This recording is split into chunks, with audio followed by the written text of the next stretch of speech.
Let's go now to Eagle Pass, where U.S. House Speaker Mike Johnson is addressing reporters after taking dozens of members of the House Republican caucus to see what's happening in the border in Eagle Pass, Texas. First, I want to tell you that we have a great cross-section of the House. We have 64 House Republicans that have joined us here in Eagle Pass. They represent 26 states, 1 U.S. territory. You have everybody from California to Maryland, from Michigan to Florida. We represent over half the U.S. states because every state in America is now a border state, and we've seen that on vivid display today. Today we were able to meet with local residents, with sheriffs, with the Texas DPS. We also toured the CBP processing facility here in Eagle Pass, and it's been an eye-opener. One thing is absolutely clear. America is at a breaking point with record levels of illegal immigration, and today we got a first-hand look at the damage and the chaos the border catastrophe is causing in all of our communities. The situation here and across the country is truly unconscionable. We would describe it as both heartbreaking and infuriating. Our communities are overrun. We have local resources that are being strapped. We have lethal drugs that are pouring into our country at record levels. And it's in less than 3 years that President Biden took office that this has happened. That we have over 7 million illegal encounters at the border, nearly 2 million known gotaways, and that doesn't count the many that are undetected. At 312 suspects on the terrorist watch list that have been apprehended. We have no idea how many terrorists have come into the country and set up terrorism cells across the nation. Last month alone, we saw the most illegal crossings in recorded history. It is an unmitigated disaster, a catastrophe. And what's more tragic is that it's a disaster of the president's own design. About an hour ago, we had lunch, and there are a number of sheriffs that work and serve here along the border of Texas. The sheriff of Terrell County was one of them. He was a former Border Patrol agent for 26 years, and he said in his estimation, it took less than 6 months for the Biden administration to dismantle 100 years of progress that the U.S. Border Patrol had achieved. Some of the first actions that Joe Biden took when he rolled into the Oval Office were that he rolled back border security measures. They were put in place by the Trump administration. We all saw it happen. Remember, it was on his very first day in office that President Biden stopped construction of the southern border wall, and he ended the Remain in Mexico policy. It was estimated on our tour just a moment ago that if the Biden administration would reinstate just the Remain in Mexico policy, it could stem the flow by probably 70% or more. But he refuses to do it. And since the time that President Biden took office, the administration has done next to nothing to protect the border, but we've all seen with our own eyes, they have opened the border wide to the entire world. It's estimated that nearly 170 countries have people coming in and flowing across this border. And some of these are from nations that have high numbers of concentration. And these are not people who are fleeing and looking for asylum, that are in fear for their lives in their home countries. We have hardened criminals coming across that border. They're the ones being released from prisons from some of these countries and sent here to come into the U.S. Rather than incentivizing people to come, the president needs to deter people from entering the country. Rather than discussing amnesty with Mexico, as top Biden administration officials did within the last couple of weeks, this administration should reinstate the Remain in Mexico policy, as was said. Rather than expanding parole authority to an unprecedented scale, the president should obviously end catch and release and stop the abuse of our parole and asylum systems. The president can and should act now. This doesn't require legislation. It requires leadership. And despite the White House's claim, he has all the authority he needs right now under existing federal law to stop this madness.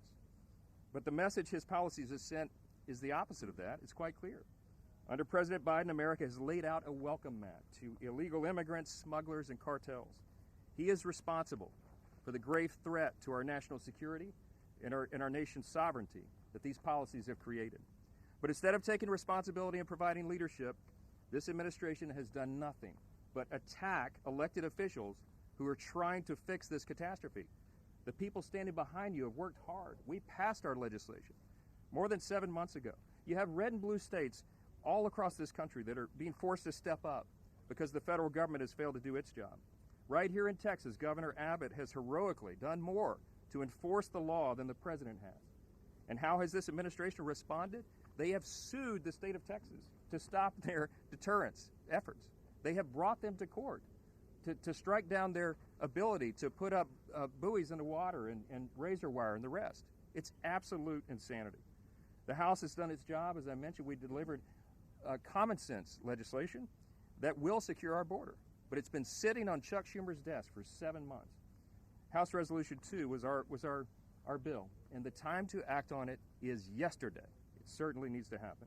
With each passing day, each record broken, this administration's dereliction of duty becomes more and more dangerous and more infuriating, and we are here to say that it must stop. What we saw today only made House Republicans more resolved to stand for sanity and the American people, and we will do it. If President Biden wants a supplemental spending bill focused on national security, it better begin by defending America's national security. It begins right here on our southern border. We have a few members here that will give you some more insight on what we saw today and what we anticipate. And I'll lead off next with the chairman of our Homeland Security Committee, Mark Green of Tennessee. Hey, Mark. Chairman. I want to thank the speaker for putting this CODEL together. Really appreciate it. Thank you for all coming. It's important to bring what's happening here to the American people, to all of the American people. I also want to thank the members who are here. You know, I first took the oath to defend the Constitution of the United States against enemies foreign and domestic on the plane at West Point when I was 17 years old. And for the better part of my adult life, I have spent that training and fighting foreign terrorists. And now as the chairman of the Committee on Homeland Security, I contend with the domestic threats to this nation. The greatest domestic threat to the national security and the safety of the American people is Secretary Alejandro Mayorkas. He, through his policies, has defied and subverted the laws passed by the United States Congress. He has defied multiple court orders. He has lied numerous times to the United States Congress. He has, under oath, stated things that were blatantly, obviously incorrect. He has broken his oath to defend this country. Even A.G. Garland admitted that the policies of Mayorkas are being used by the cartels to exploit the American people and make billions of dollars, putting Americans at risk. Hundreds of thousands of Americans dead to fentanyl, tens of thousands of young people trafficked into sex slavery, billions of dollars wasted, expanded criminal networks now connected to the drug cartels in Mexico throughout our entire country. Director Wray admitted before my committee the other day, our committee the other day, that with the border wide open and a war in Israel, Hamas can just walk right in. That's the director of the FBI. He fears for his own agents. It's clear this is intentional. Secretary Mayorkas knows the policies. If the AG knows the policies are the cause, Secretary Mayorkas knows the policies are the cause, he's doubling down. He's doing this intentionally. Despite the catastrophic harm to our country. Well, our committee has finished its 5-phase investigation. I want to thank the members of the committee for their hard work and our staff. You're going to see a lot more coming here very soon. I'm going to let my colleagues talk about the numbers because I get to talk about them all the time. I want to spend my 2 minutes this morning telling you that the cause of the problem is Alejandro Mayorkas. Thanks again to the speaker for putting this together, the members for coming. Every state and city in this country is a border state, but I want to say a special thank you and salute to Texas. You have borne the brunt of this, and we will not let you down. Accountability is coming, I promise. And I will be followed by the amazing chairman of the Judiciary Committee, Jim Jordan. Thanks, Thanks, Mark. And I too want to thank the speaker. I want to thank all the people in law enforcement that we got a chance to interact with today.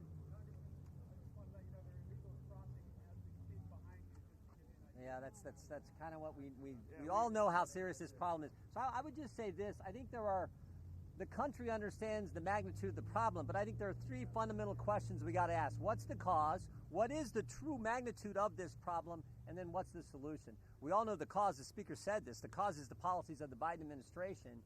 And they frankly decided on day one, January 20th, 2021, when he took the oath of office, they decided that day, no more building the wall, no more remain in Mexico, and they were going to release people who came to the country. And that became the incentive for so many millions to come to our great country. The magnitude of the problem, you've all heard the numbers, but I just point to two. Last month, record month, 300,000 illegal migrants come into the country. The pace of the Biden administration in his term as president will reach 12 million when they're done. And I tell people that's the equivalent, that equals the population of the state I'm from, the great state of Ohio, 7th largest state. That's the pace we're on. That's how big this problem is. And then finally, what's the solution? The solution is to go back to the policies that worked. The solution is our legislation. Or the solution is simply, I think, one sentence. No money can be used to process or release into the country any new migrants. To just say suspend it now, which the president can do. But if he won't do it, we should put that one sentence in must-pass legislation. That to me is how it finally, I would just say this. I think in the end it boils down to the will of Republicans in the United States Congress. Are we going to force that sentence, that solution, on a piece of legislation to get this done? That should be our charge. If we don't, then we're going to have to wait. Then we're going to have to wait for the presidential election and hope that President Trump is the new president where we can get back to the policies that work. It's that basic in my judgment. With that, I would yield to the gentleman, I think, from the home district here, Mr. Gonzalez.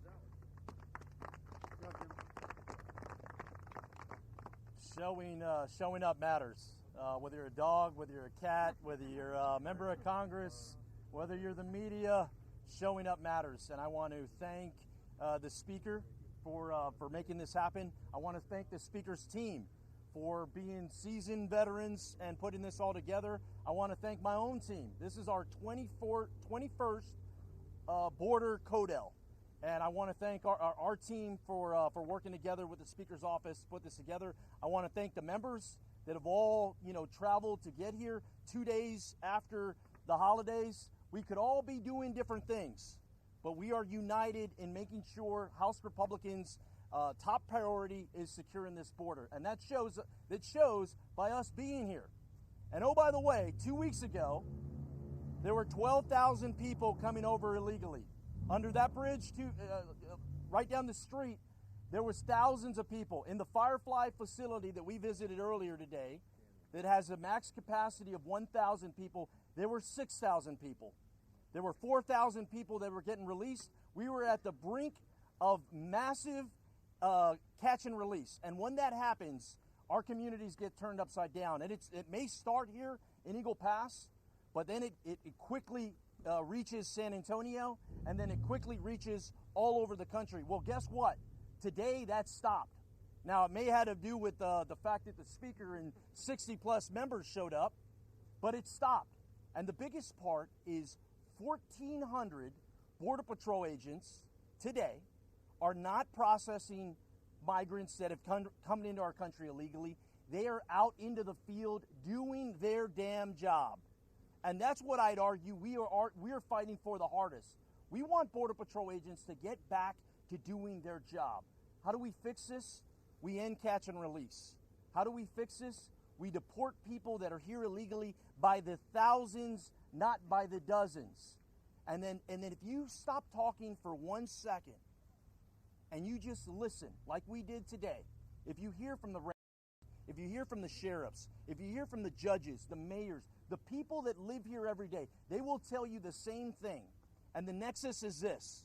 You want to get the root of the issue? The root of the issue is the cartels. The cartels turn it on and they turn it off. And today is a prime example of that. So I have pushed. It is long time for us to label cartels as terrorist organizations.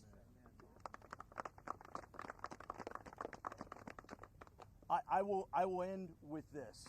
once again, showing up matters. I'm grateful for the people that have shown up. I believe now is the time to make sure America is safe, and we do that by taking a down payment on border security in 24 with this team, and we come back for the rest when we win back the White House in 25.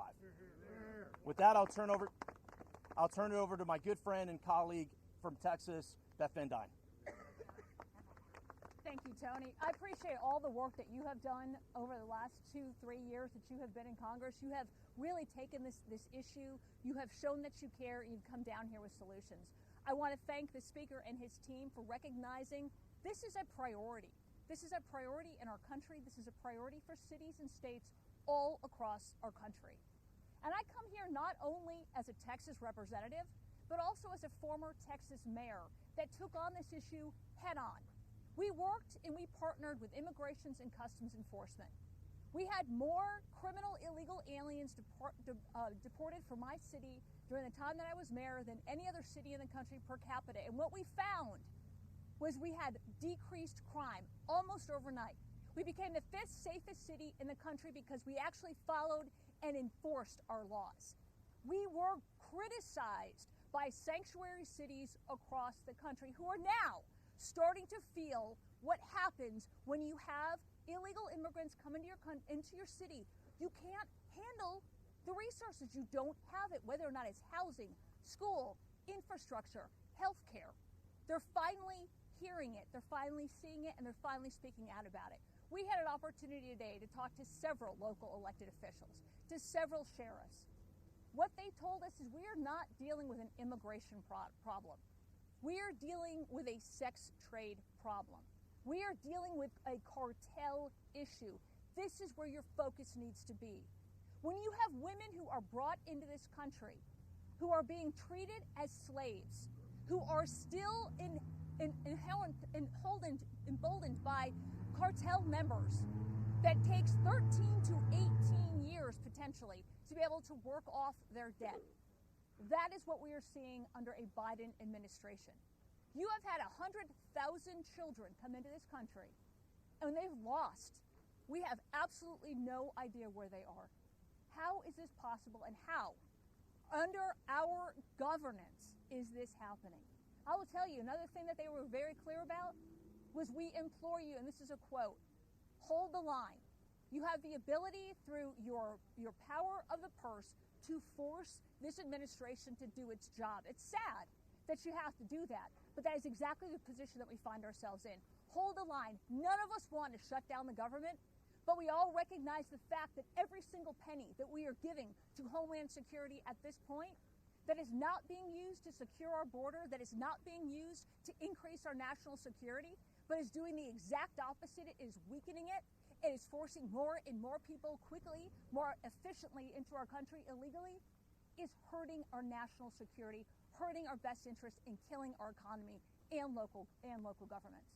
When you've had over 100,000 people that have been killed as a result of fentanyl, more than any other terrorist attack on our country, this is a time to take steps. This is a time to hold the line. And we in Congress, we have a bill, H.R. 2, and I could not agree any more strongly with Representative Gonzalez that we do have to target the cartels. But we have a job to do. The American people are absolutely sick of the policies that they've seen under the Biden administration, and we will hold the line and we will fight to make sure H.R. 2 is passed, as well as other border security measures that will support our Customs and Border Patrol and help secure our nation. Thank you. And with that, I want to introduce Juan Ciscabani, great state of Arizona. Thank you. Thank you all for being here. I wanted to thank the Speaker for his leadership on this issue. I wanted to thank my colleagues for coming to the southern border and seeing for themselves what we've been talking about for so long. And of course, thank my good friend Tony Gonzalez for hosting us here in this district as he continues this fight against the border crisis that we're seeing. I'm an immigrant. Came to this country when I was 11 years old. Became a U.S. citizen in 2006 as an adult in my 20s. Then I was elected to the United States Congress 16 years later. No country in the world would give you that opportunity. No country in the world, only America would ever give you that opportunity. So I believe in the opportunities this country has. I believe in the generosity of our nation. I believe in the American dream that I'm living. But this is not it. That's not it. With this crisis that Joe Biden and Alejandro Mayorkas have created, nobody wins.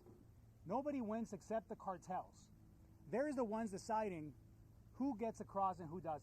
They're the ones trafficking people and drugs. They're the ones terrorizing their own citizens.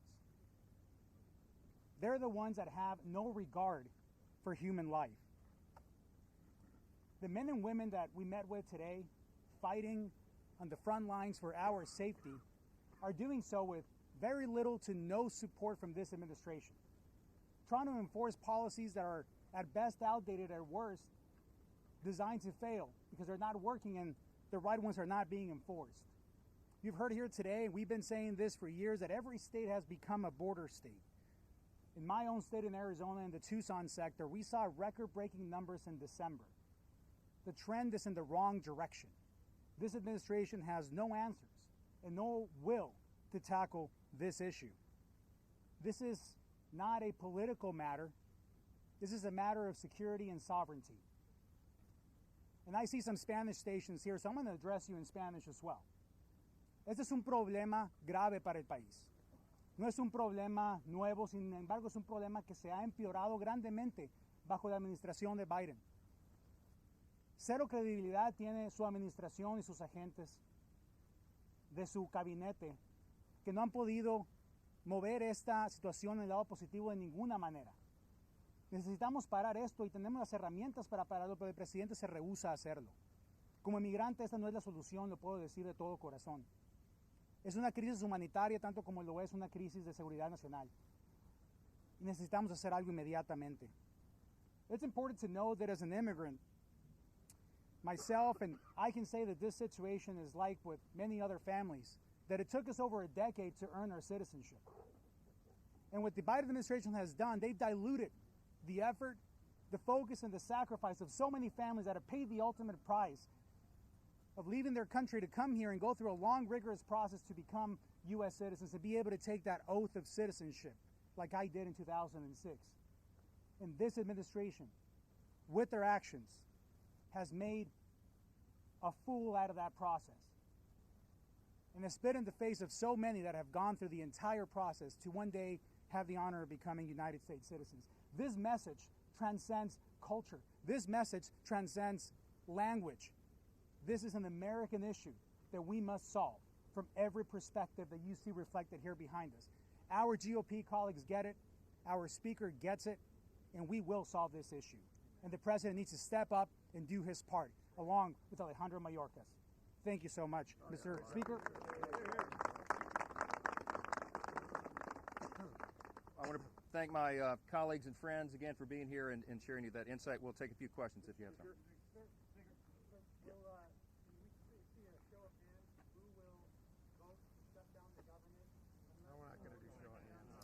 We're not in a classroom. We're not doing show hands. Well, here's the deal on the shutdown.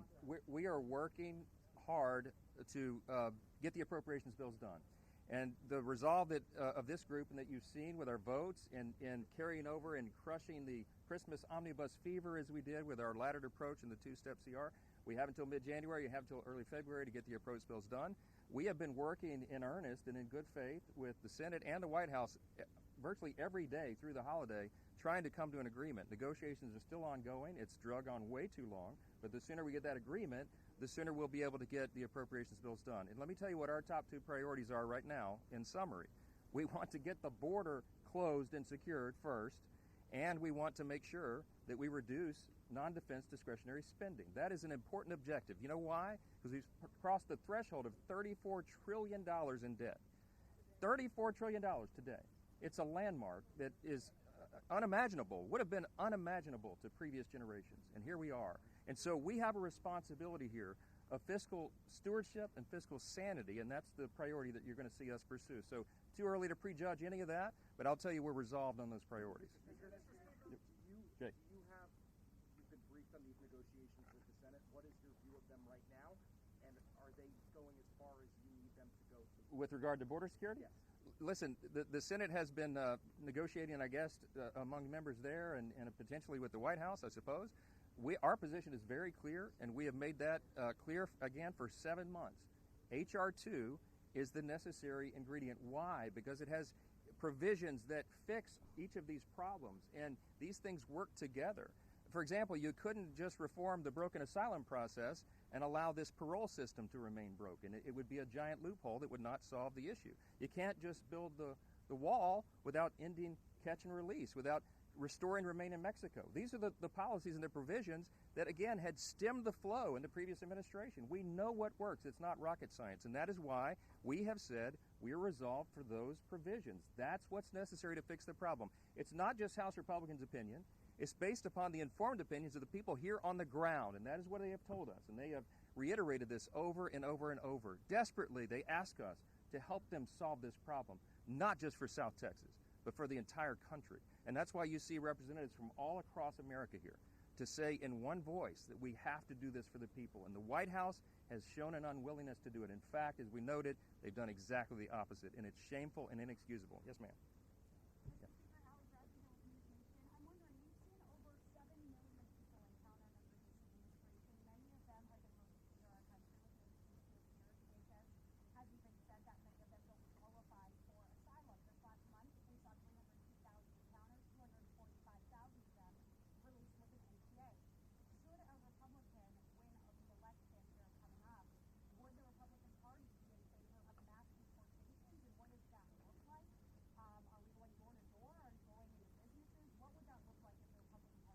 I can tell you it's a very complicated, complex issue just finding those people. You heard Representative Van Dyne say earlier, tragically, nearly 100,000 undocumented children who were unaccompanied, who came across the border, unaccompanied minors, have been lost into the system. The administration has lost track of these children after they've been released.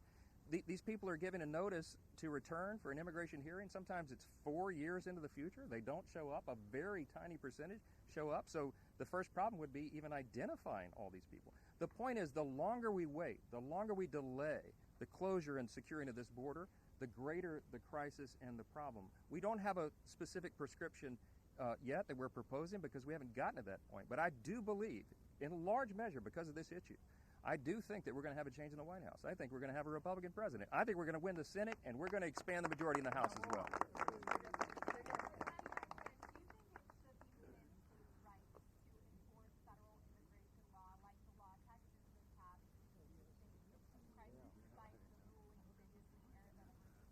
Absolutely. Listen, we have applauded Governor Abbott and all the brave law enforcement officers here on the border in Texas.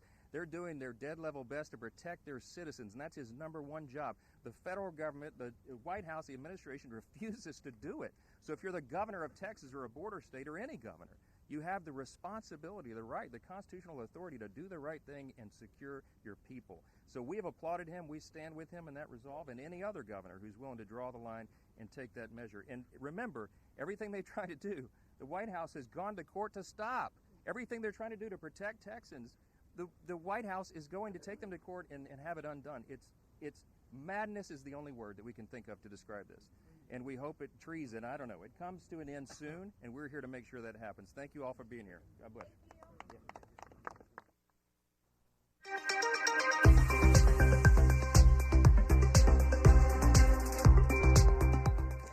Will Dupree back in the KXAN live studio. Again, House Speaker Mike Johnson there saying that he applauds and stands with Governor Abbott over his contentious Senate Bill 4, which he signed just 2 weeks ago into law. This is now the result of a legal challenge that the U.S. Department of Justice is going to aim to block with a lawsuit. So we'll report more about that here in just a moment. But something that you did not see during the feed, you might have noticed Congressman Jim Jordan paused some of his remarks just for a moment when he stepped up to the microphones there, and that's because this was happening right here. Our Capitol correspondent and colleague, Ryan Chandler, captured the moment when a migrant family with 2 small children in the person's hands over on the left crossed the Rio Grande over into America, and you can see they're met there with a member of law enforcement. So just wanted to point out that this is also happening directly behind where these Republicans gathered today to talk to members of the media about their trip to Eagle Pass, Texas.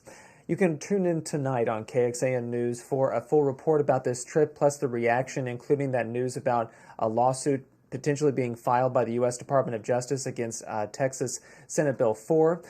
Tune in tonight to catch up with that coverage, and we will send you there. So again, more of our coverage as well is on our website, kxan.com. Once again, I'm Will Dupree in the KXAN Live Studio. Thank you all for watching here this afternoon. We'll see you back here at another time. Hope you all stay safe and healthy out there. Take care.